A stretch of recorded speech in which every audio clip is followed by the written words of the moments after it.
The city of Izium, Kharkiv region, is literally littered with the destroyed Russian equipment, or rather, what is left of it. For example, the remains of the TOS-1A, Sansepek, scorching sunlight, Russian heavy flamethrower system, which is one of the most brutal weapons in the world.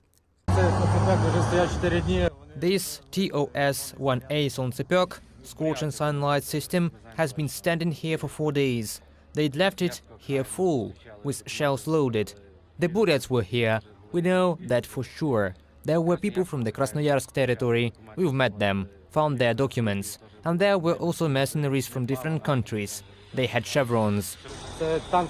This is the latest model of tanks, T-80 main battle tank, MBT, which is one of their best. The Russian occupiers were running away from us. We were advancing, so they were just abandoning their equipment, bulletproof vests, weapons and entire ammunition depots. How many personnel can be provided with this equipment? Well, I think that 2 tank companies can be, or a battalion, which is more likely. 16 armored personnel carriers have just left from that site. 8 tanks have been brought in. Well, there's a lot of abandoned equipment. A lot. Mykola, with the call sign Tyson, has been fighting since the beginning of the Russia's full-scale invasion of Ukraine. The serviceman is 31 years old, and he is one of the liberators of Izium from the Russian invaders. We hadn't slept for almost 10 days, preparing for the assault. Then we were going step by step, village after village. People from the liberated territories have met us with flowers. It was very nice of them. People had been actually waiting for us. We were coming into almost 2 villages per day. Did you liberate 2 villages a day?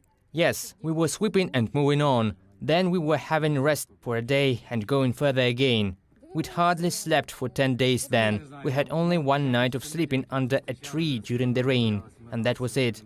We liberated more than 50 kilometers during the first day. The Russian occupiers wanted to fight back 2 villages from here. But all of them ran away, and we just went further. According to the Deputy Minister of Defense of Ukraine, Hanna Maler, the armed forces of Ukraine have liberated 388 settlements in the Kharkiv region since September the 6th so far. This is about 8.5 thousand kilometers when more than 150,000 people live. The Ukrainian servicemen did not expect such great results from themselves.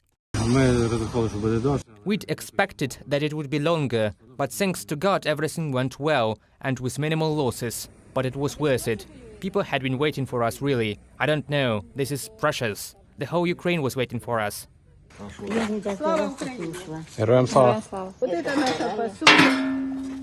Here is our dishes, there is firewood, we carry it by ourselves. Here is the first carrier, we call it Mikhailivna, it is quite old but carries the firewood. This is how the majority of the houses of Izium look like now. Broken windows and doors, food is cooked on a fire by locals. Zinaida is a resident of Izium. She'd been here for all 6 months under the Russian occupation, taking care of her paralyzed husband. Everything is damaged here, everything is broken there. Behind these doors, that bedroom is also destroyed. Look here, here everything fell out of their places in my room. The radiator is also broken. This window was fixed with planks and spray foam by my son-in-law. God only knows how I will survive this winter. My husband is paralyzed, and all this time had been like that. Can you imagine how it is? You can't even imagine that, right? The Russian occupiers had their own rules in Izium: a curfew, document checks, undressing people right on the street. The Russians had been looking for tattoos with Ukrainian symbols. They broke into the apartments of local residents. Look, these are the doors of one flat and these are of the other one. Here where the doors are lying, everything is broken. How will people come back to their flats? How are we going to live? What do we do? Did you say that the Russian invaders were entering your flat, handing a sledgehammer and assault rifles? Yes, there were 3 or 4 of them. There was a sweep. Some were not at home then. The sledgehammer was made of metal, and they were smashing in full force. They were coming in with an assault rifles on their shoulders. so no one would make any movements. Izium is destroyed by 80%. Not a single building has survived. People have been living without mobile communications, gas and electricity for more than 6 months already. When it was cold, local residents were forced to warm themselves near the fire camps, while the Russian invaders were taking away houses from the residents and settling their personnel there. The Russian occupiers lived in the house, and the dugouts had been built in case of bombing or artillery shelling. People who used to live here say that the Russian cars were fully loaded with household appliances and furniture. They took it to their homes in Russia. I'm sure they have a shortage of that. The Russian military have destroyed half of the house. They've knocked out the wall in order to quickly run out of the house in case of artillery shelling. They've also built a dugout here to hide in. Where did they come from? From different regions. We took a passport of one of them, and there was written that the guy was 21 years old and from the Krasnodar territory. Anatoly is 29 years old and he has been serving in the armed forces of Ukraine for 4 years now. His family does not know yet where he is now.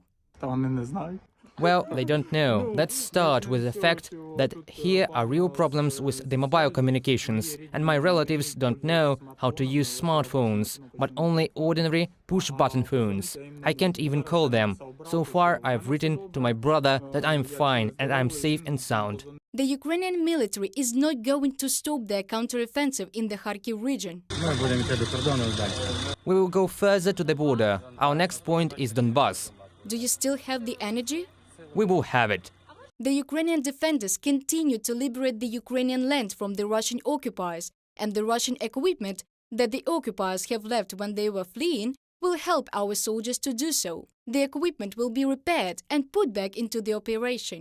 Reported by Diana Kolesnik, Anastasia Zhuk, UATV News.